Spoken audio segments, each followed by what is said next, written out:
Welcome to the Veterans Growing America podcast. I am Coach R.L. Simmons. I'm here with my illustrious co-host, Donnell Johns, and we have another amazing guest for you today. We have Miss Jasmine Rush. She is the founder and creative director of Speaking from the Lens, LLC, and she is a Navy veteran. Welcome to the show, young lady. Thank you so much. Thank you for the warm welcome. Excited to be here. We're excited to have you too. In Indeed. fact, I want to make sure that everybody knows who you are and what your military experience and background is. So can you share that with us, please? Sure, absolutely. I am a United States Navy veteran. I served on board the USS Iwo Jima from 2000 to 2002 in crash and salvage, which is like flight deck firefighting. So if you ever seen the movie Top Gun, there is a brief moment where my rate is sitting on a truck in what we call a potato suit at the very top of the ship, waiting for a fire to happen. And so that would be my naval experience. And I also did security as well. Wow, I didn't know that. That's pretty cool. Yeah, that is actually pretty dope. So tell me a little bit about how your military experience got you into entrepreneurship.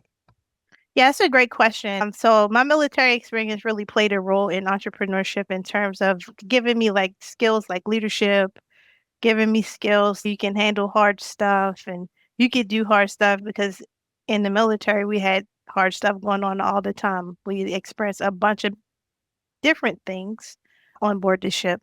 I won't cover them all, but I think one story is like really screaming loud to me right now. So I'll just talk about the one. So we had when you're growing up in the military and you don't know all the things and you have really good leaders.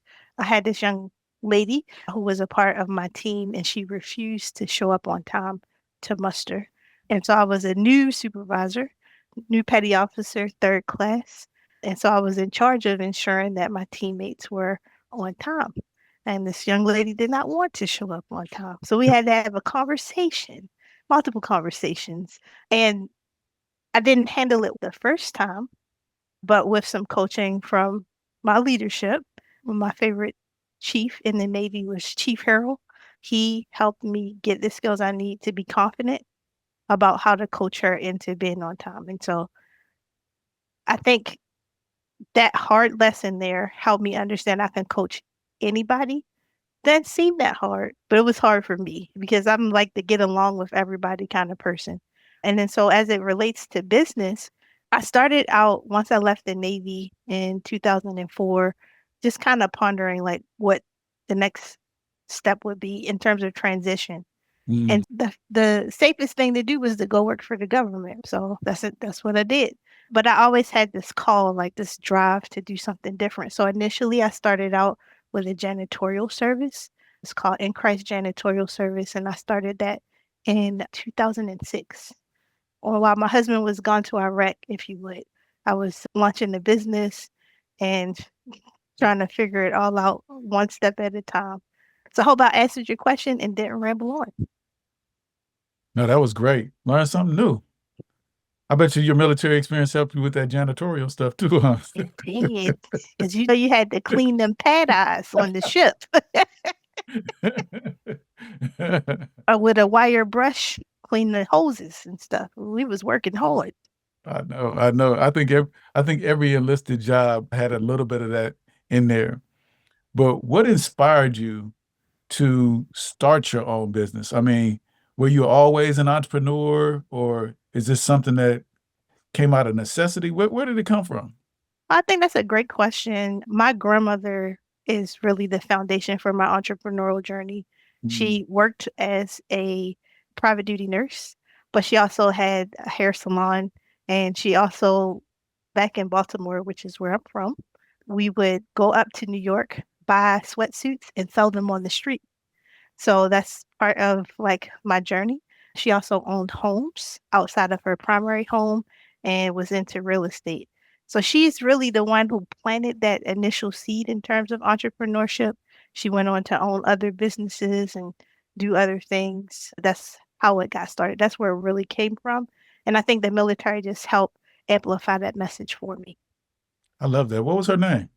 My grandmother's name was Lorena Snow. Lorena Snow. Lorena Hey, Snow. Lorena Snow, we thank you for inspiring and empowering Yes. Jasmine. Yes. My Indeed, baby. indeed.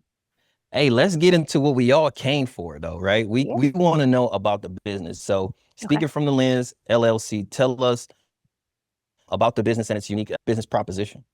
Yeah, I think, oh boy, hitting me hard. Okay. Here we go. So, speaking from the lens really was born from this place of needing to capture my son who is on the autism spectrum.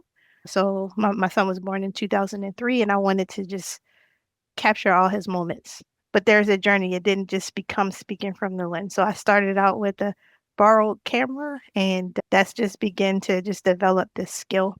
In 2014, I decided to take it and make it a business. And the first business was called J Fizzle Photography because that's my childhood nickname. Jay Um, Fizzle. J Fizzle. All Yes. right, all right. And then from there, I was like, people don't take me serious. I have to do something different.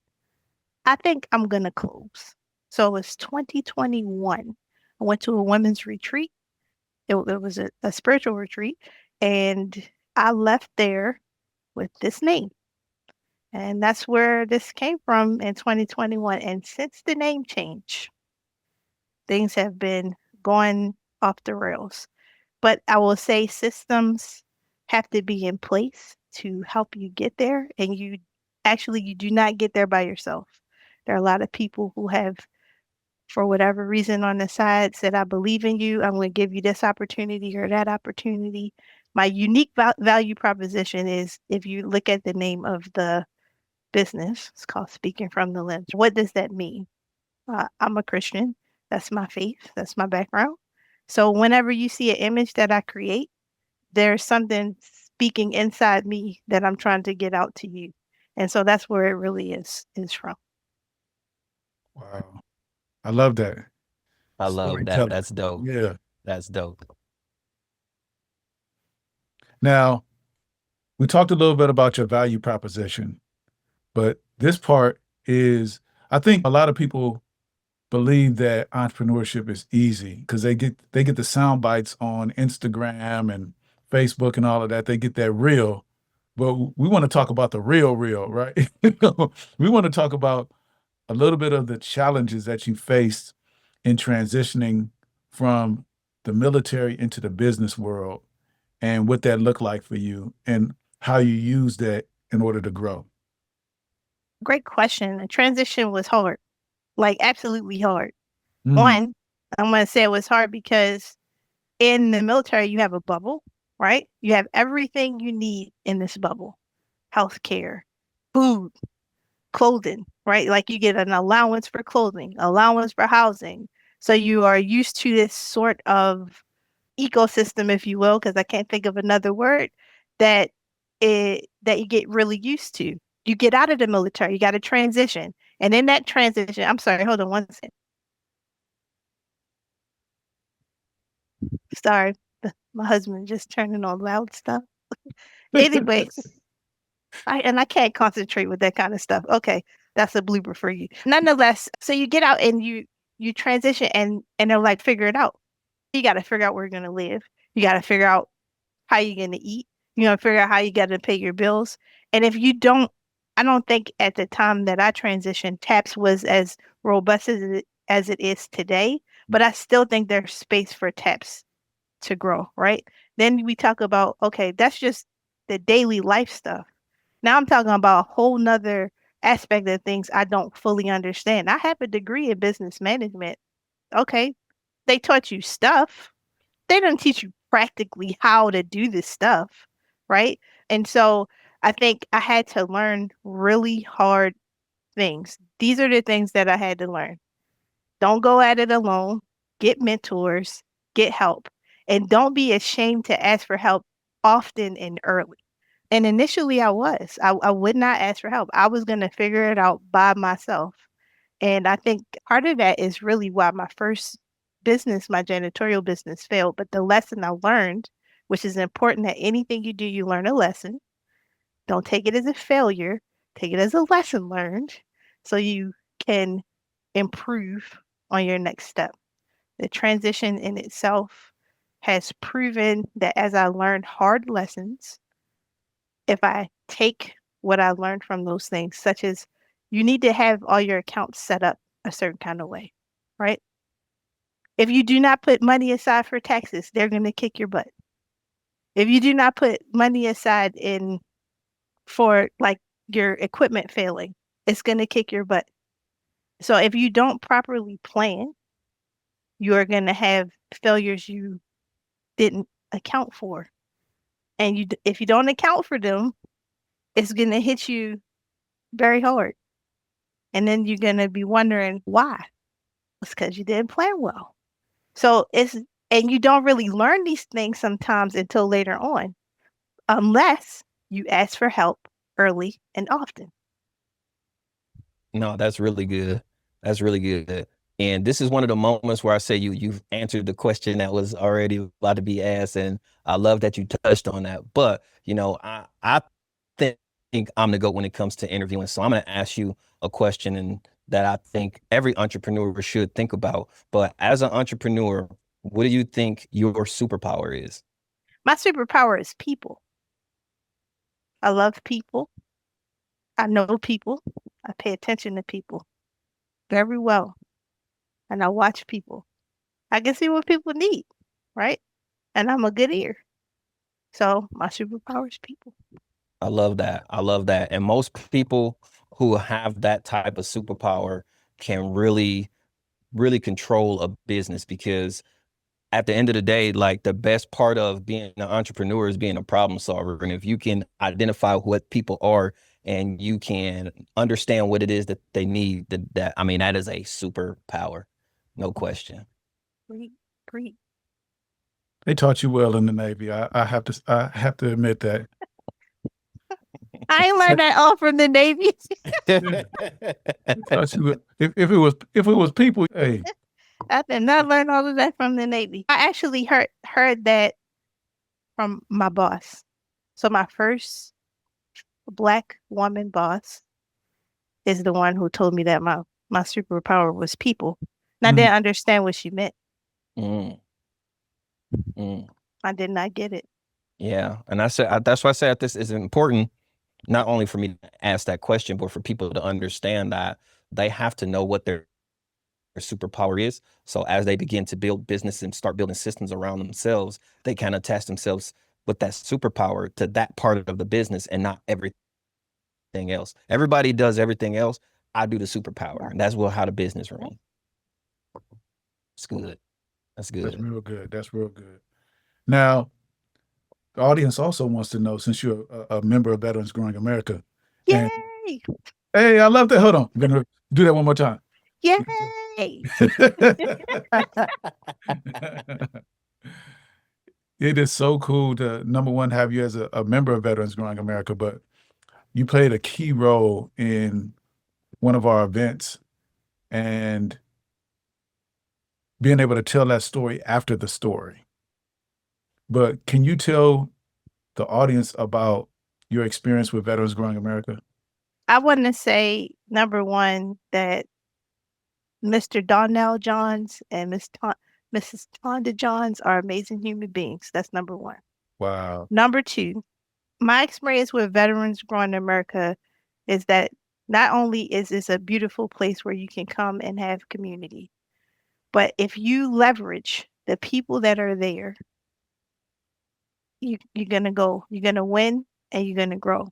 And I don't mean leverage them in a negative way where, like you are using people, but get to know people.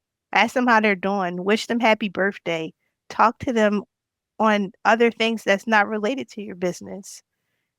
You will find that Veteran Growing America is the place for you to help you more than you know you need it. I love Veterans Growing America. Look at the tear. Yeah, I just love the fact that her answers are so precise, to the point, and she closed and hit hard every single time. At the I'm just same, like, she's crushing it, crushing it. I love it. but that's the I same love it. thing that she does with a camera, though, Yeah, is yeah. it really speaks from the lens, and it's intentional, and it tells a story.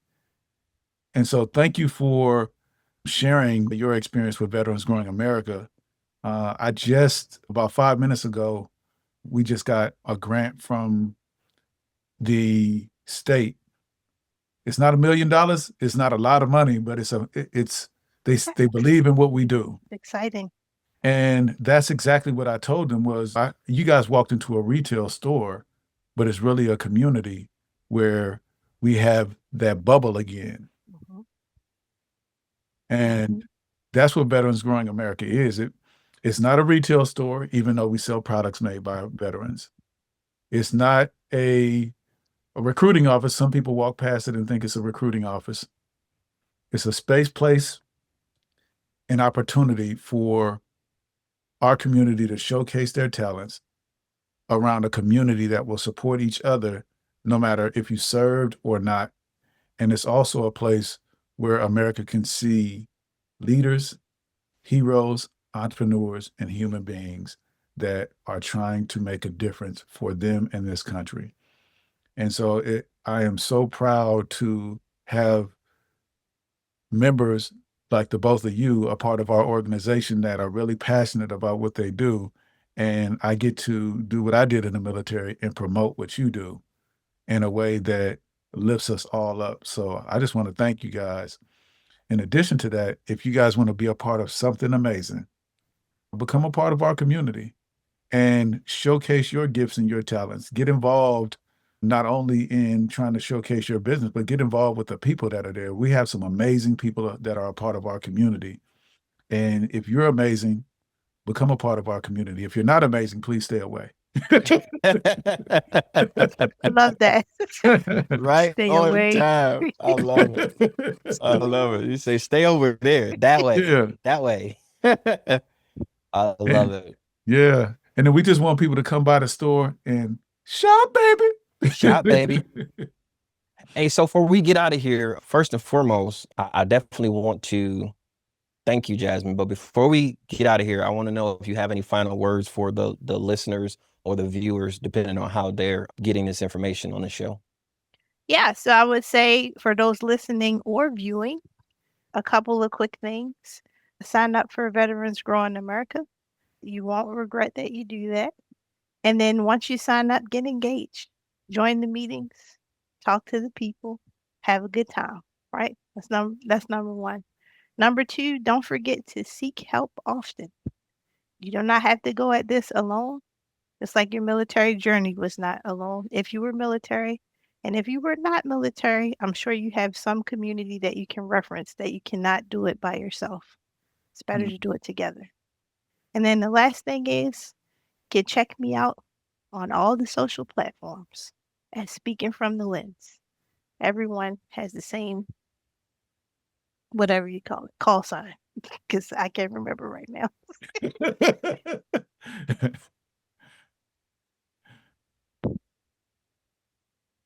I love it. I love it. Ladies and gentlemen, Jasmine Rush, thank you so much for blessing us with your presence and information. Truly appreciate it. Donnell, how can people stay locked in and in tune with Veterans Growing America? Just like Jasmine said, we had the same call sign on every page, Veterans Growing America. And also, only on one platform, it's just Veterans Growing, which is, what is it called, X now? Yeah, on X, it's Veterans Growing, but everything else is Veterans Growing America. Get involved, stay engaged, and shop, baby. Shop, baby. Shop, baby. We are over and out.